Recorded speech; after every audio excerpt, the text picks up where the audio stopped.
Hello everyone, welcome back. This is Angel. Welcome to my little crafting room. Um, I don't know if you've heard about Roxy Creations. She's doing a Roxy's Journal of Stitchery, and they've been doing prompts. They've made different items, pouches, boxes, the Japanese rice bag, and I have finally gathered the courage, is that the word, to try to make one. I've seen so many videos and they're all just gorgeous, gorgeous, gorgeous, and I just kept thinking that I don't have the right fabrics or the right things to add to them, doilies or what have you, or what stitches should I use. I just talked myself out of it, basically, and I'm good at doing that. But I just keep seeing everybody's posting, and especially To Beloved Treasures by Corinne. I'm going to kind of base mine off of hers as far as the construction of it. There are different ways to assemble the rice bag.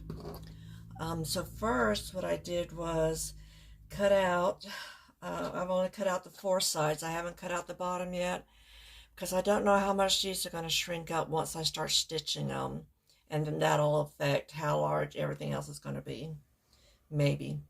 I've used some muslin as my backing fabric, and I have some felt here. This is felt that I got at Joann's or Hobby Lobby's. It was felt by the yard, so it feels really different than the normal, cheap felt, craft felt. And that's what I believe Corinne uses, or one of the other many videos that I watch what they use.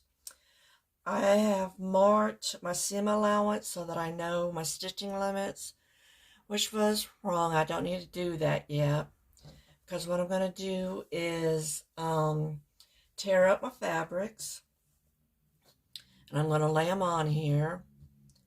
And then after I've figured out how I want the placement, that's where I need to mark my limit, so I know not to do any stitches over that, because it's just going to get caught in the seam and it may make it harder for me to sew.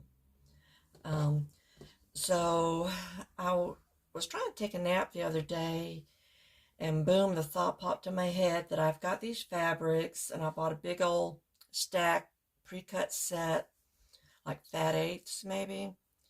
And they're all coordinating, and I've added, some of my own to it also, especially the creams. But I love these colors. I mean, I love all colors, but I think this will make a pretty bag. And I want to be able to use certain fabrics that I just love. You can see that I've been, cutting away at them, using them for different projects over the years. And that's what I'm going to do. I'm going to do some patchwork. At first I thought I was going to just cut them into strips, to do a true quilt patchwork, where I cut them into strips, sew them together, cut them, and then sew them together, and then they would be square patchwork. But then I thought, well, that's not shabby enough. That's not, I can't think of the other word. But I don't want it that quilted look. I wanted a little bit more pieces, parts. I'm not going to do the crazy quilt kind of method yet, the applique crazy quilt where there are different shapes. I have a plan for that eventually, but I want to get my feet wet. So far I've only done two little slow stitch projects, and they were little needle books, and it took me a lot of courage to go ahead and do that, because again, I convinced myself that I wouldn't know where to place things or how to embellish it. And I'll try to attach the pictures somewhere, because I don't have them with me right now. So I'm going to talk myself into doing this, and I'm just going to do squares or rectangles versus all mismatched shapes, triangles, any kind of angular stuff. I'm going to go start simple, get a square down, and then just work around it and fill up the space. And I'm probably going to tack it down first with some pins, or yeah, you call these pins. And then I'm going to probably baste them into place, or I might cut the basting part out and just go right to stitching. Now, I have learned that when you're laying down the pieces, make sure, your next piece is overlapping enough so that when you stitch, you're getting both of them. Because if you just leave yourself a little bit, and the bag is going to be bending, you're going to see your foundation piece there. So give yourself enough room, not that much, but this has cuts, so I'm going to cut that off. No, I don't have to cut that off. I can just cover that. Make sure you overlap enough so that when you're doing your fancy stitches, you can catch both pieces of fabric and make sure it's really attached to your foundation piece. So that is what I'm going to do. I'll probably fast forward that because that's going to take a minute, the planning, the rearranging. Let's toss these down on the floor. You can cut them square, depending on how perfect you want, or you can rip them.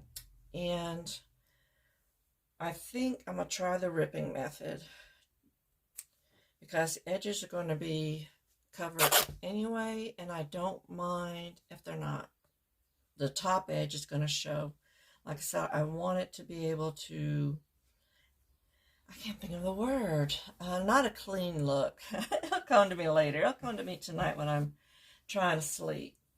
Okay, so I'm going to place that fabric over there.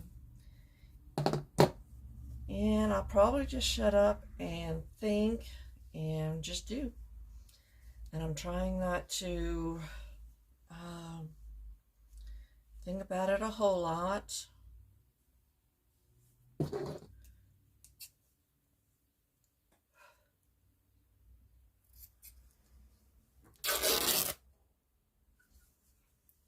Oh, I'm going to start sneezing. I know that.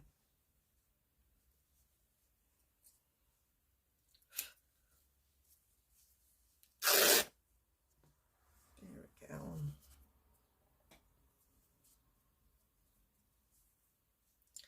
See that. Okay. So I think this will help my brain if I just grab what is next. Okay, because I know I need a cream color.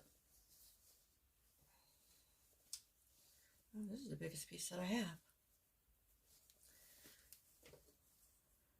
So I want to thank you, before I forget, I want to thank you, all the subscribers that have subscribed to my channel. I know I don't advertise it. I know I don't do the normal, please hit that subscribe button, because I don't do this for a living,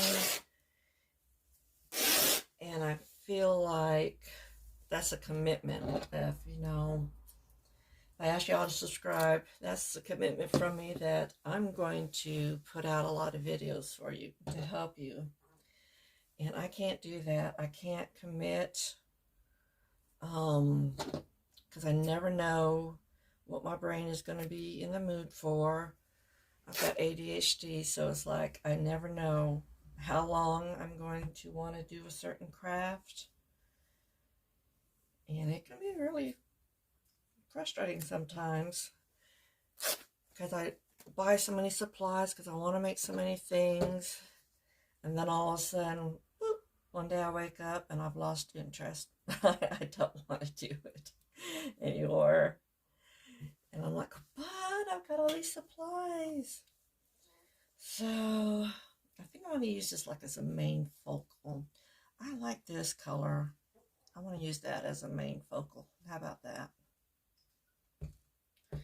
Do the red as a focal. So I can do one of these other reds maybe. Yes, not so much. Yeah, my squirrel. You'll see my scissor disappeared. My chair, I just noticed it's squeaking again. So I'm going to have to get the WD out. Let's put it on the floor. So, yeah, we can go all the way down. And with this, you really can do as little or as much as you like. You know, bigger squares, more organized, more thought out. I don't want to take a lot of time and stress my brain over it.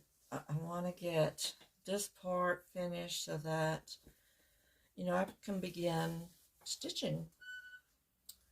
So, let's see.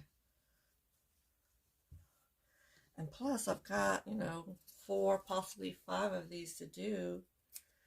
You know, we'll be here all year. There is some satisfaction in ripping fabric. There really is.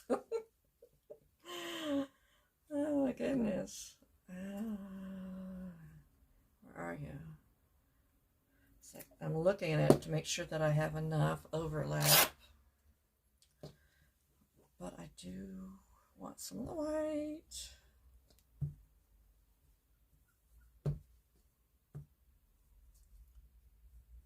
There. Well, now that looks kind of weird, don't it? Let's see.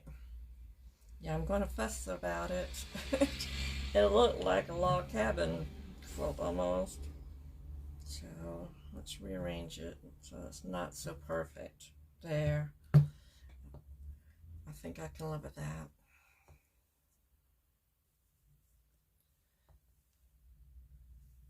Can you believe the first one is done? Oh, what I was saying about my subscribers. I'm so sorry. I actually hit 1,000 subscribers. I couldn't believe it. Like I said, I feel like I'm going to disappoint somebody because I don't put things out regularly. I have been crafting nonstop. It's just the things that I've been working on. I feel like, oh, excuse me, I threw these too far away. I feel like everybody knows how to do them. Like I said, I've been doing some wall hangings. I actually got back into cross stitch, which I haven't done since I was a teenager. And because back then I didn't know what my problem was, you know, being ADD and why I quit things that took me a long time. Although I eventually got back to them, you know, but it took a while. I really like that fabric. This holders were, you know, so small, and it was just very time consuming. And they didn't have the cross stitch pictures and stuff like they have now. And the what do you call it? The crewel work, which is, you know, it just seemed all the same. And I really hated the crewel work because as a kid I just felt like oh my God, I lost my piece. Where did you just go? I know I lost this. There you are. See? That's why I should have pinned it down. Crewel work, the satin stitches. Whew. They were not nice to me. I did not like the satin stitches. I felt like I couldn't get them on the line perfectly, and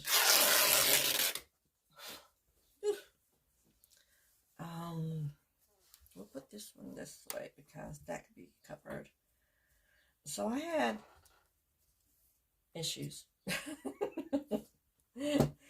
I had issues doing the needlework. But I've actually gotten back into it.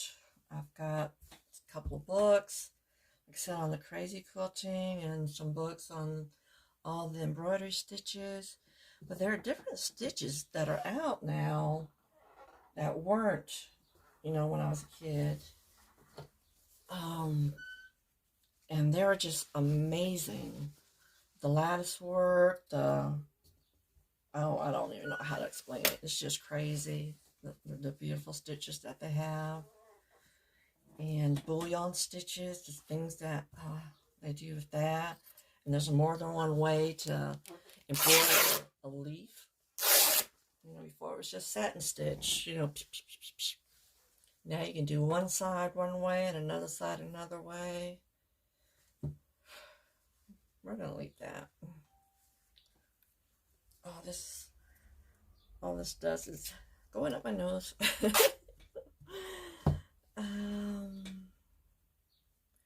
There we go.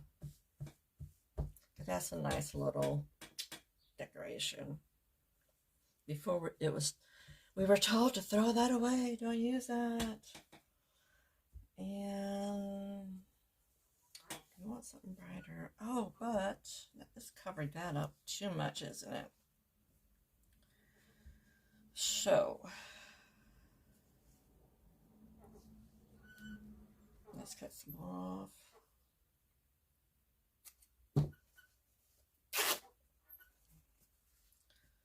We're going to move things around because I was hiding too much of that, and that's supposed to be my main piece.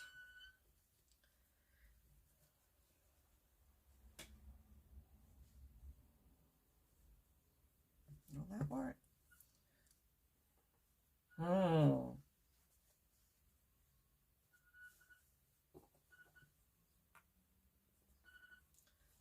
Okay.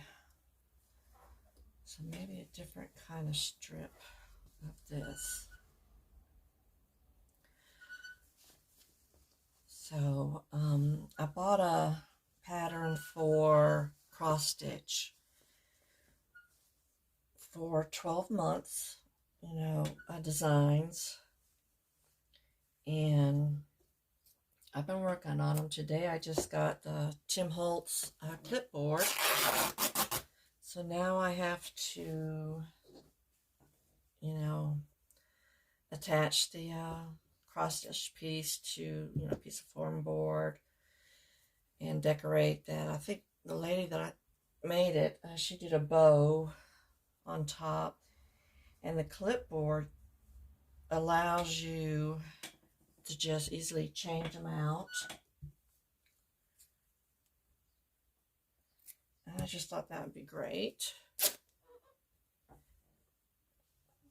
You come up with these all over the place. Let's see. Like I said, I don't want to.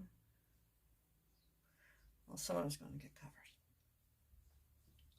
So I've been working on those cross stitch pieces. Now, DMC website, they have some free images, and some of them are like almost the same kind of a style. Wow.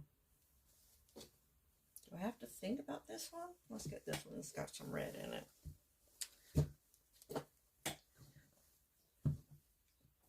And it's a neat style. They've got like the one I'm almost finishing now is a cat.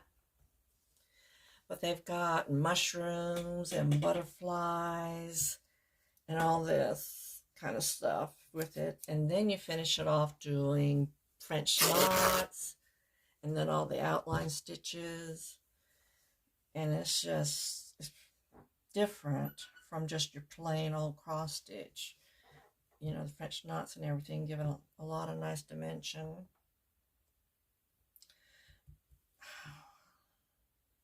I'm not liking that now because it just seems different from what I would normally do. But I'm going to leave it because I have to push myself out of my comfort zone, right?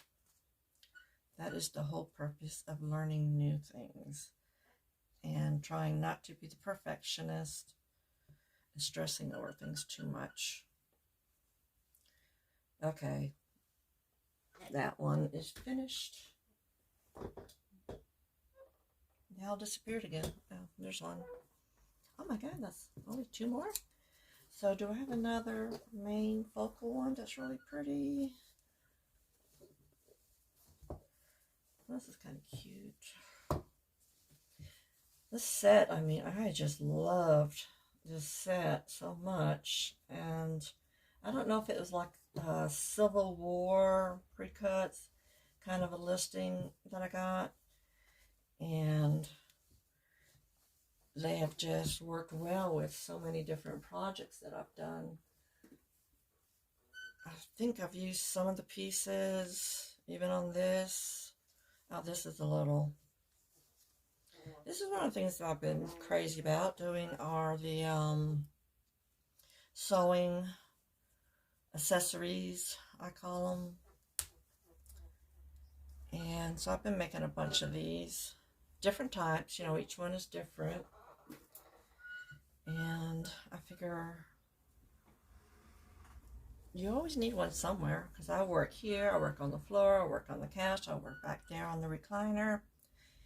On different projects, I've got 5 or 6 going on right now. So they're handy. They won't go to waste. And it gives me something to do.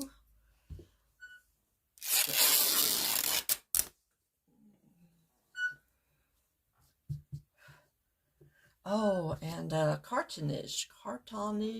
They're fabric covered boxes.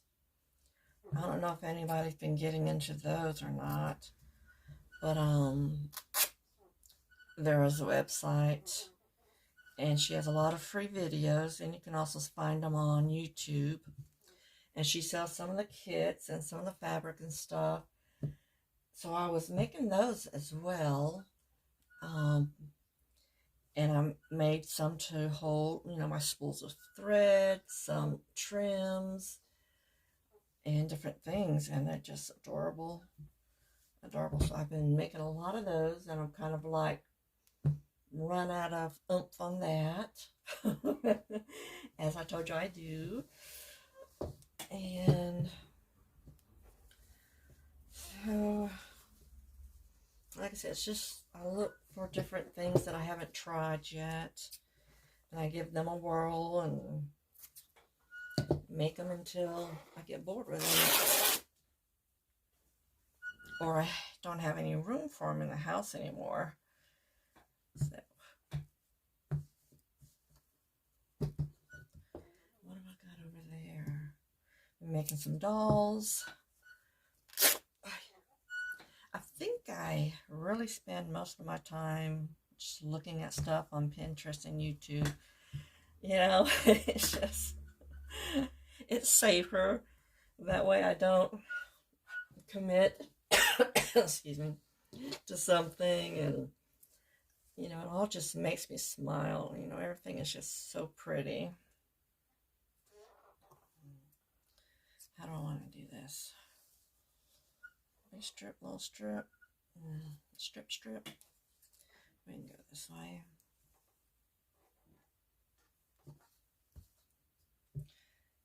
So I've been staying busy, and I hope y'all have been too, trying new crafts and things. And that's what I try to inspire here. I share pictures of everything that I make on my Facebook page. It's not a group page, it's just my personal page. And when somebody says like, oh, I want to do this now, oh, that just warms my heart. It's like, that's what I want to hear. I want to hear that I have inspired someone to either start again on what they used to make or try something new. And I'll help them as much as I can as far as, this is what I've learned. Try this, do this, make sure you do this. You know, kind of just trying to help the best I can. Because I look at so many videos. And I try to put it all like in one video. You know, so that you have everything. Well, this isn't explaining a whole lot. This is pretty simple and rudimentary, I suppose.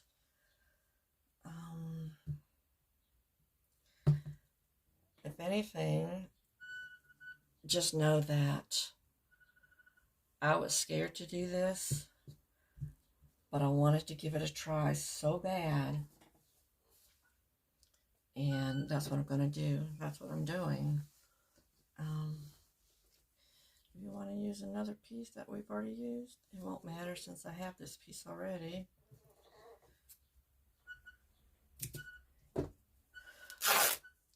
So So you know that you can overcome the fear, and you can make something really cute, but also useful.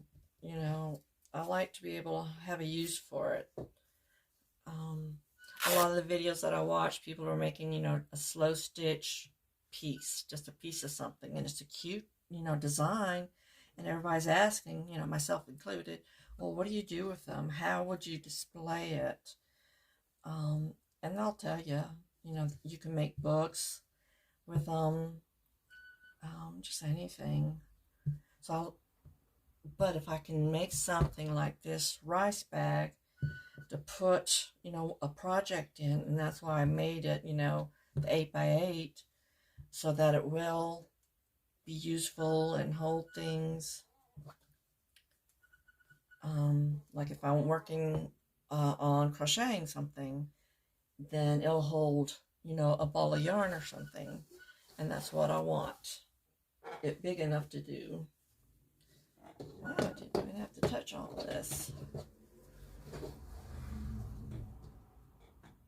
I don't even know where all the pieces just went to. That's crazy. So, the second part, now this is all done in steps. Oh, there's one. I know I got one more buried under this pile of fabric that I just threw on the floor, so we'll worry about that later. So the first step was cutting out your piece of felt or batting, just something to help make it stiff so that, you know, your piece isn't going to be all too wobbly. If you want it even thicker, you can use, you know, more foam or thicker felt. 2 felts. Fusible fleece is probably sturdier than this. Peltex is definitely sturdier. But you got to remember, you're going to be sewing through, you know, and doing your stitches on it. And stuff like Peltex is just going to be really hard to work with. You can attach it later, maybe glue it to the back of this before you attach it to the lining. It just all depends on how squishy or how stiff you want your bag. And I think this will be okay for now. If I use a canvas fabric for the lining, I think that'll give it some stability also. I think I don't want to do little blind stitches, because to me that's just going to take more time and I'll never get it done. So I'm going to go straight to doing my embroidery stitches, and I'm going to do just simple ones. Just I could do crosses, you know, and the next one I can just do a zigzag. I can do a blanket stitch, or I can just stitch. I hope this is all in view. Just stitch here, you know, and that'll be loose, but it's caught. It's not going anywhere, and you can't see the base under it. So there's different ways to do. I haven't tried the herringbone stitch yet, so that's on my list. I want to try the herringbone stitch. You know, if you get into the fancier crazy stitching, you got your feather stitches. This feather stitch, you know, is that kind of the V. Just anything that'll hold, you know, the piece down so it's not flopping all over the place. I'm going to draw my stitch lines back with a heat erasable pen, my friction pen, and I'm doing the 1/2 inch seams, so that way I know, try not to make it too heavy right here, but enough so that that's still going to stay down. I might do like the blind stitch with the regular cotton thread along the edges. I think I'll do that first. That way it'll help me remember to tack the edges down, and then stop with any embroidery stitch, because that's your thicker threads there, so that I'm not having to sew through that while I'm stitching. And the way, I'm not even sure, yeah, her name is Corinne, To Be Left Treasures by Corinne. Go see her website, her YouTube channel. Oh my gosh, she has an accent. So, oh my God, you'll never get off that page. You know, she is so creative and so imaginative, and it's just, like I said, I'll watch it all day long instead of actually working on something. So the way she's going to finish it, she's going to put these together, and you're going to see the seam on the outside because she wants that raw look. Now, may or may not, depending on how tired I am with the project, I might do some kind of blanket stitch or an X, you know, just something, give it more decoration. I'll see what it looks like once, you know, I've sewn that together. And that's how that's going to work. So I'll go ahead and get to work on those off camera, and then I'll show you each piece on what stitches I've used. There's tons of videos out there on how to do the stitches. Like I said, I'm doing just simple stuff. If you want me to show you any of them, go ahead and, you know, leave a comment, and I'll show you how I'm actually, you know, stitching everything. So maybe I'll just go ahead and post this video first. That way you'll have time to say, hey, show us more of what you're working on. Don't just show us the completed project. Okay, so I will end this video for now. I've got the 4, or the 3 plus 1 that's missing, and I may or may not rearrange something as I'm working on it, which is what we can do if we want to. It's our piece, right? You got to be happy with it. So I will see you on the next video. So try it. You will love it. Don't be scared like me. And happy crafting. Bye-bye.